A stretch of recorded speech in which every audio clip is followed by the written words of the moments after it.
This is AirGunsNirvana with a detailed look at how I set up my Shooting Chrony for my custom airgun testing. Now, a common mistake I've seen folks here on YouTube make, and is the same mistake that I made when I was first testing my airguns. When using a Shooting Chrony indoors, I was using, and they are using, a single light source, as opposed to a dual light source, which is what is necessary for accurate measurement of velocity. So imagine, if you will, that these two shafts here represent wavelengths of light traveling from a single light source, and that these shades and the shaft connected here is a light source at the rear of the chronograph and a light source at the front of the chronograph here. As you can see, when a projectile is fired and travels across these wavelengths of light, the single light source, the distance traveled is much shorter than dual light source. So what does this mean in reality? In reality, what this means is that the chronograph will tell you that the projectile is traveling faster than in all reality it is. After discovering this and cobbing up my single to dual light source setup here, I was getting more accurate readings. Unfortunately, the readings were anywhere from 30 to 40 feet per second less. So although the velocities weren't as high, it's because of the light source, not because of the airgun. So what I did is I took some aluminum tape and taped the front and the back half of the shade, but left, lined up with the center part, a strip down the center, both the front and the rear. And then I took a piece of cardboard from a drink box, cut it to length, and placed that over the shade. So that now, although I'm using a single light source, the photoelectric eye can only see light traveling through this bit of the shade and this bit of the shade, which effectively turns it into dual light sources. Another mistake I've seen folks making, whether it's shooting for accuracy or shooting over their chrony, is they will place a sandbag, and as you can see, the barrel of the airgun is too low. I could possibly strike the chronograph. They'll take and they will place their hand over the sandbag and try to steady it in this fashion. This is not a very stable platform to shoot from. What's the better thing to do is to find something that will raise the sandbag up. Then the airgun can rest stably and you have consistent shot after shot.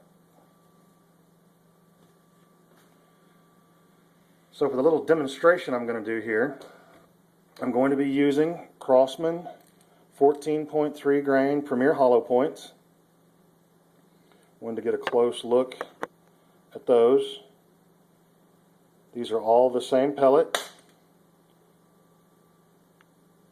I didn't want anyone thinking that the reason these numbers are about to be different is because of pellet weight. These are all the same weight pellet. The major difference we're going to see in numbers is due to single and dual light sources. So to start off with, plug the battery into the Shooting Chrony,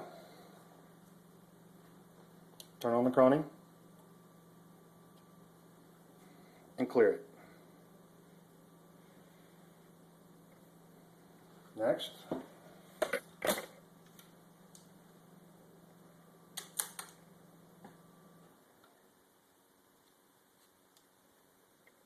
make sure everything's nice and lined up. And I'll take my first shot from a single light source.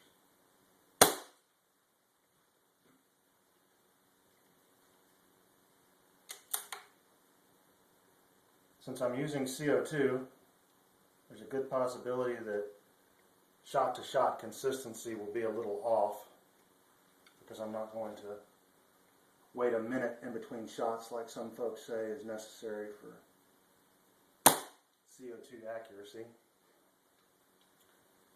As you can see, that just dropped right around 3 feet per second.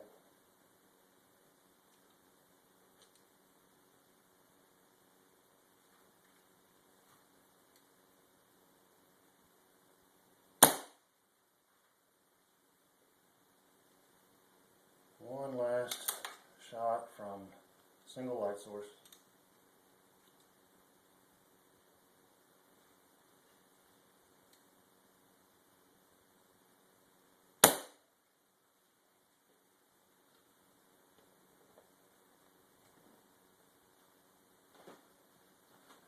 Now, I'm going to take and place my little cardboard shade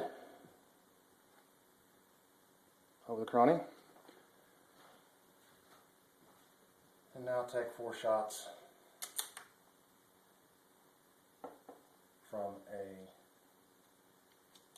basically bootlegged dual light source.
Now, I will go back to single light source.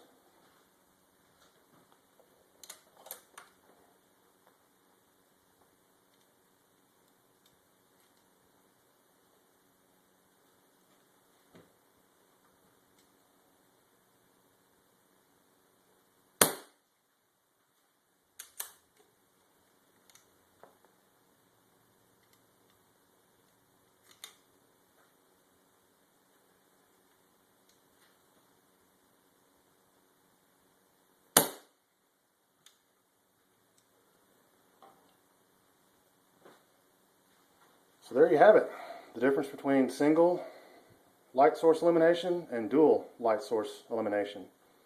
Hope you've enjoyed the information that was given. Please feel free to post questions and comments.